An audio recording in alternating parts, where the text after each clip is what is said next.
दोस्तों, एक मानसिकता कैसी मनुष्य की मानसिकता कैसी होती है किसी की, वो मानसिकता पर एक छोटी सी कथा मैं आपको छोटा सी वक्तव्य प्रस्तुत कर रहा हूँ। एक बार सर, एक औरत से मेरा जान पहचान हुआ।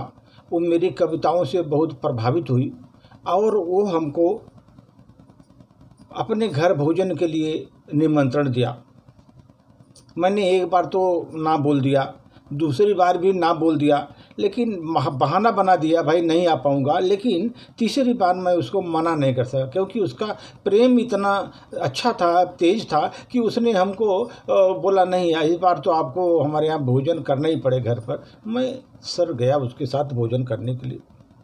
मैंने उस औरत का निमंत्रण स्वीकार किया और उसके घर जाने का फैसला किया।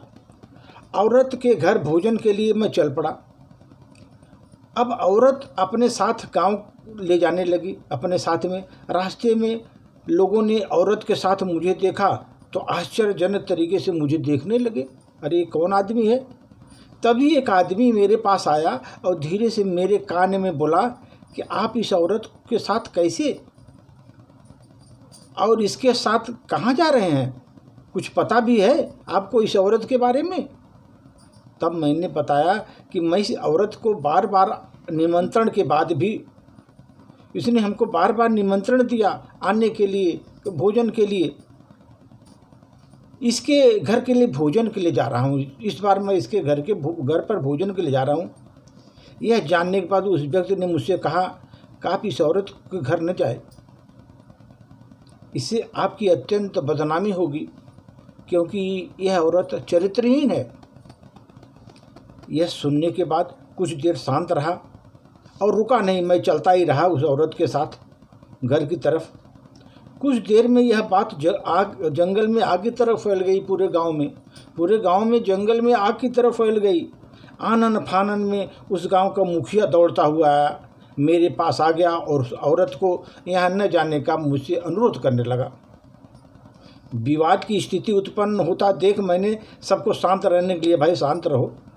फिर मैंने मुखिया का एक हाथ अपने हाथ में कसकर पकड़ा और बोला, अब आप ताली बजाइए।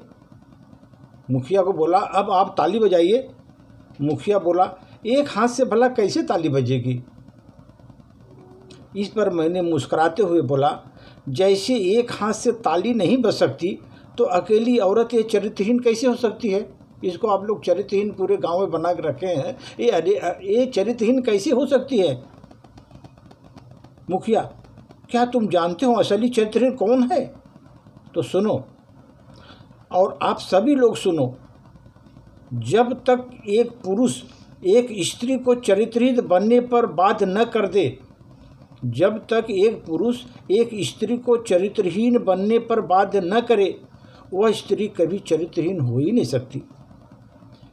एक चरित्रहीन पुरुष ही एक स्त्री को चरित्रहीन बनाने की पूर्ण जिम्मेदार होता है। एक चरित्रहीन पुरुष ही एक स्त्री को चरित्रहीन बनाने का पूर्ण जिम्मेदार होता है। आज का ये विडंबना है सर कि पुरुष प्रधान समाज में, अभिमान में, पुरुष अपनी झूठी शान के लिए स्त्री को केवल उपयोग की वस्तु समझता है। यह भूल जाता है कि औरत को वह चरित्रहीन कर रहा है, उसके जिम्मेदार वो स्वयं है। इसी पुरुष प्रधान में अपनी माँ को, अपनी बहन को, अपनी बेटी को दुनिया के छोड़कर दुनिया के समस्त स्त्रियों को वो चरित्रहीन कहेगा, लेकिन अपनी माँ, बहन, बेटी को नहीं कहेगा। यहाँ तक कि अपनी पत्नी को कभी झगड़ा हो गया, अनबन हो गया, तो उसको भी चरित्रहीन करने से कसर नहीं छोड़ेगा, उसको ऊपर लांछन लगाएगा। क्या किसी पुरुष ने अपनी माँ को चरित्रहीन कहा? नहीं कहा। किसी पुरुष ने अपनी बहन को चरित्रहीन कहा? नहीं कहा। किसी पुरुष ने अपनी बेटी को चरित्रहीन कहा? नहीं कहा। पता है क्यों? क्योंकि स्त्री चरित्रहीन हुई नहीं है।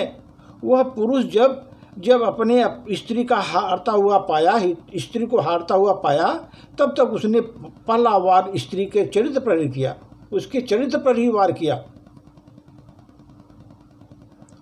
अब आप बताइए चरित्रहीन कौन है, स्त्री या पुरुष?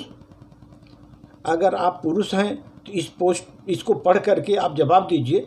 निश्चित रूप से ये आपकी इस मानसिकता को परिभाषित करेगा कि आपकी मानसिकता क्या है। हाँ, एक स्त्री चरित्रहीन करने से पहले अपनी माँ, बहन, बेटी की याद जरूर करिएगा। किसी को चरित्रहीन बनाने के पहले उसके बाद अपने माँ, बहन, बेटी का भी एक बार सोच लीजिए, इसके बाद किसी को चरित्र बनाइए। चरित्रहीन आदमी बनाया जाता है, बनता नहीं। किसी के ऊपर लांछन लगाना आसान है, लेकिन इस तरह का किसी को आरोप लगा देना कि नहीं स्त्री चरित्रहीन है, वो बहुत बुरा चीज़ है। इसलिए सर मैं बोलता हूँ कि जितने भी पुरुष हैं या स्त्री हैं, जितने भी हैं, वो एक दूसरे पे जिम्मेदार हैं। ऐसे खुद एक किसी को चरित्रहीन बताना बहुत गलत है। ये सभी जितने भी स्त्री पुरुष हैं, हमें इस नवरात्र के अवसर पर सभी को समर्पित करता हूँ। धन्यवाद सर।